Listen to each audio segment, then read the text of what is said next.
Bonjour à tous, je vous retrouve après les annonces de notre président.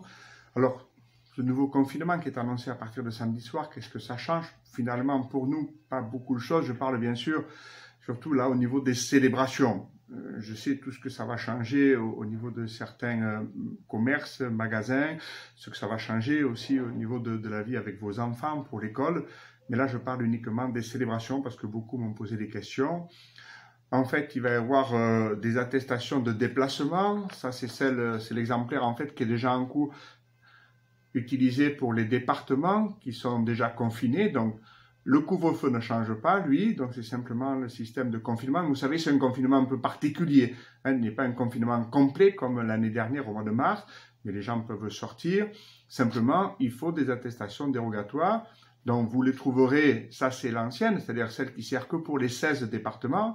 Vous en trouverez une bientôt samedi soir pour tous nos départements, c'est-à-dire toute la France métropolitaine. Donc, il faudra la remplir. Donc, vous avez plusieurs informations, bien sûr, nom, prénom, demeurant, etc., avec votre adresse. Il y a des déplacements dans la limite de 10 km de son domicile, ça c'est pour les activités habituelles, la détente, etc. Ensuite, des déplacements au sein du département de la résidence. Et là, au numéro 4 derrière, eh bien, vous avez établissement culturel ou lieu de culte, déplacement pour se rendre dans un lieu de culte. Donc, il suffira de cocher ça, de remplir, et d'avoir une pièce d'identité qui justifie de votre adresse et de votre identité, bien entendu. Voilà donc pour ce qui est des célébrations de Pâques, donc la vigile de 6h30, ou encore les messes de Pâques à 10h et 10h30 et 17h30 le soir à Notre-Dame de Miséricorde. Et puis ensuite aussi pour le lundi de Pâques à 11h pour ceux qui voudront se retrouver à Saint-Pierre. Voilà, j'espère que c'est un peu plus clair. Nous continuerons certainement d'avoir d'autres informations.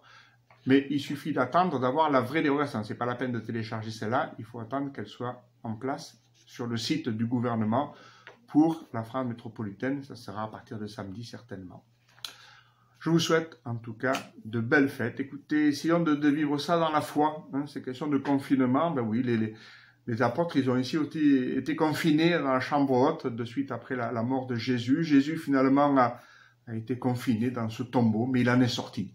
Voilà, c'est là aussi notre foi, notre espérance, tout ce que nous faisons et ces efforts qu'on nous demande à nouveau de faire, bien nous savons que c'est avant tout pour nous protéger et puis protéger les autres et surtout les plus faibles d'entre nous.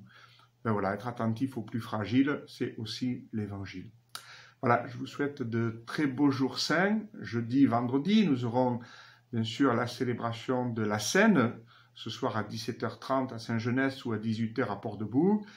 Ensuite, demain, tous les chemins de croix, donc à midi et demi un peu exceptionnellement pour ceux qui travaillent donc sur l'île ici, et puis ensuite à 15h, que ce soit au parking Ziem à Saint-Genès, que ce soit ensuite à Croix-Sainte, que ce soit aussi à Saint-Julien, et puis que ce soit bien sûr aussi à Port-de-Bouc. Pas mal se feront à l'extérieur justement pour éviter d'avoir trop de contraintes au niveau sanitaire. Bien entendu, le chemin de croix du soir est annulé. Et il y aura les offices de la Passion à 17h30 à Saint-Louis, à Martigues, et à 18h à Port-de-Bouc. Et puis ensuite, je vous l'ai déjà dit, pas de célébration le samedi, bien sûr, mais le dimanche matin, la vigile de Pâques pour tout le monde à 6h30 à Saint-Genès, sur Jonquière. Et puis, donc, les messes de Pâques à 10h à la Madeleine, 10h30 à Saint-Genès pour Martigues, et puis 10h30, comme d'ordinaire, à Port-de-Bouc, et ensuite le soir à 17h30 à Notre-Dame de Miséricorde. Voilà, encore de très belles fêtes à tous. Vous savez aussi qu'il y a des propositions de confession, notamment le vendredi saint le matin, à l'Annonciade, après le temps des laudes et pendant l'adoration, et puis dans le samedi matin de 10h à midi, nous serons aussi proposés ici à la Madeleine, Saint-Louis, des temps de réconciliation. Voilà, merci beaucoup. Bonne fête, à très bientôt.